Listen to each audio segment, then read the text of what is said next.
one section left to go as far as talking about probability is concerned. And it kind of piggybacks off what we were talking about as far as conditional probabilities. So in the examples we've been looking at with the candy box and the factories and whatnot, as we were sort of working our way down a chain of events, the decisions or options that came up initially would impact what happened further on down the line. Knowing which factory the woozle came from altered the defect rate. Whether or not my cousin ate one of the caramel candies out of the box changed the separate probability that I'm able to get out the caramel again behind her. The question that comes up is that always the case? If it is, we would say that the events in question are what we call dependent. So the probability of A changes how likely it is that event B happens after it. So if that's not the case, spoilers, it comes up fairly often, those events are what we would call independent. So the probability of A has no impact on the probability of event B occurring. So I like bringing this up because it sounds like that means in some sense that A and B don't have anything to do with each other, and that sort of ends up getting confused with what we've talked about before with mutual exclusivity. So that also sort of means that A and B don't have anything to do with each other in that case, because they can't happen simultaneously. I find it best to think about this in terms of sort of something happening at once versus something happening, in succession, one after another. So mutually exclusive events, you're kind of thinking about two things trying to happen at the exact same time. Independence is, like I said again, it's sort of like one thing happening after another. I usually describe this, as like an and then kind of progression. One of the classic examples is, rolling dice. So for what it's worth, you roll a pair of six-sided dice, you get a result. Does that roll have any impact on a roll that you make after that? Hopefully not, because if it does, that means that like the dice have a memory of some sort, and we've been treating them like slaves. That's bad. So the roulette table, same thing.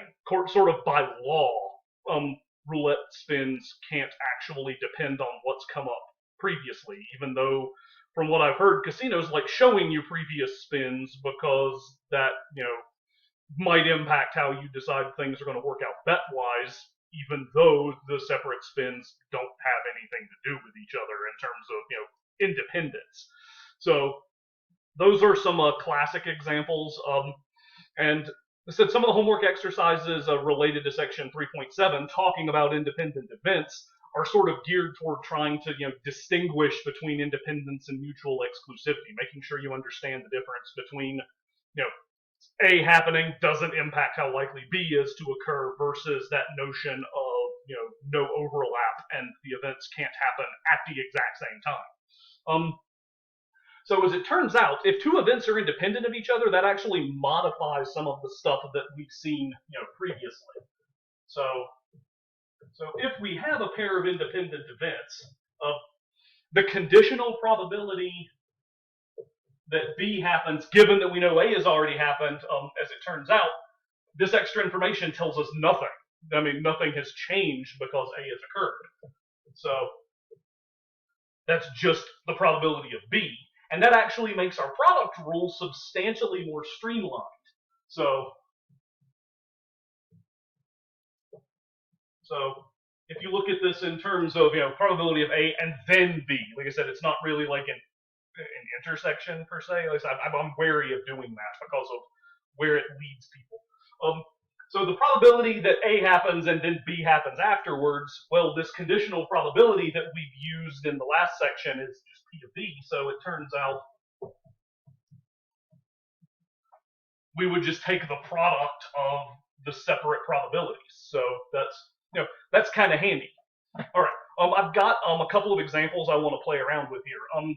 For what it's worth, there aren't a lot of good homework exercises in this particular section. You can do some neat things with this, but our authors choose to go kind of a different route. If you look around in the textbook, there's a lot of like Venn diagrams and things like that.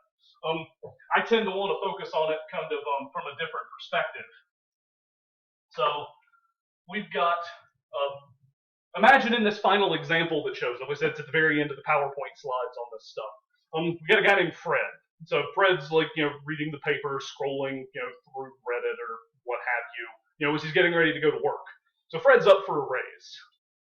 Based on economic conditions, how the company's doing, he's not thinking it's terribly likely. So he's worked out, he's got a 10% chance of this raise. So the probability that he gets his raise is 0.10. As he's, looking through, his internet news sources, he ends up finding out that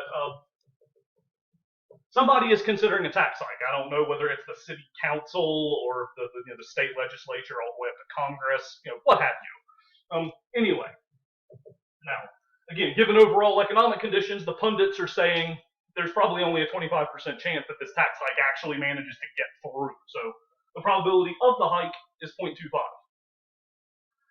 Now, you might make a case that these two events are in some way dependent on each other, particularly like maybe the corporation, that Fred's working for decides not to give him a raise based on what's happening as far as this tax hike goes. However, if you're thinking about it in terms of like individual income taxes, the way we usually end up thinking about taxes, I don't think there's a massive case for these two things being somehow intertwined with each other. I mean, particularly, I'm pretty sure the city council or whatever has no idea what's going on with Fred's employer. So, for the moment, let's call these events independent of each other. In that case, conditional probabilities aren't a thing, and our product rules streamline simply to multiplying individual probabilities. So, then assuming these things are independent, so assume both, as we say, if we want to know how likely it is both things happen, both Fred gets his raise, and then it turns out that whatever legislative body was going to do this tax hike decides to pass the increase.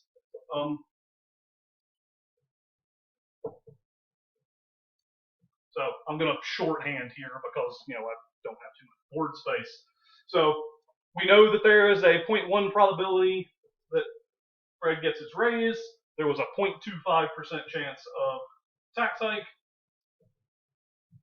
So working out the arithmetic there, you get a 0.025 probability that both things happen, again, assuming independence. So that's not terribly likely, right? Okay, maybe Fred's more interested, though, in, like, the best case scenario. Not only does he get more money, but he also gets to bring more of it home because this tax hike doesn't pass.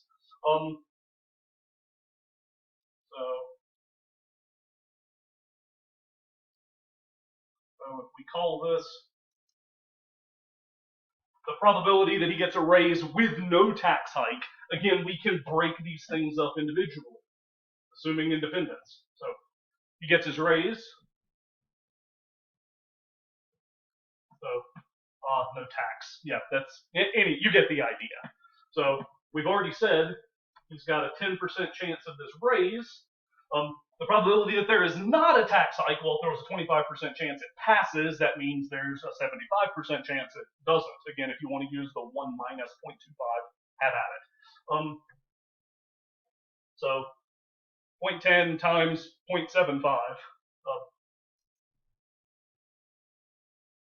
So working out the arithmetic there, it's 0.075. So still only a 7.5% chance, but it's actually triple the probability that that he ends up getting his raise and then has to pay more out in taxes as a result. Okay.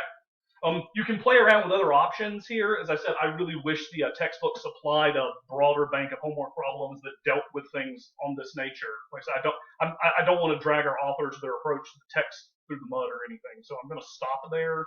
But I will include in the review problems for our upcoming test on this stuff, so you get to play around with these notions a bit more carefully, where you get to assume independence, rather than trying to confirm or whether or not two events are independent of each other. All right. So that's probability.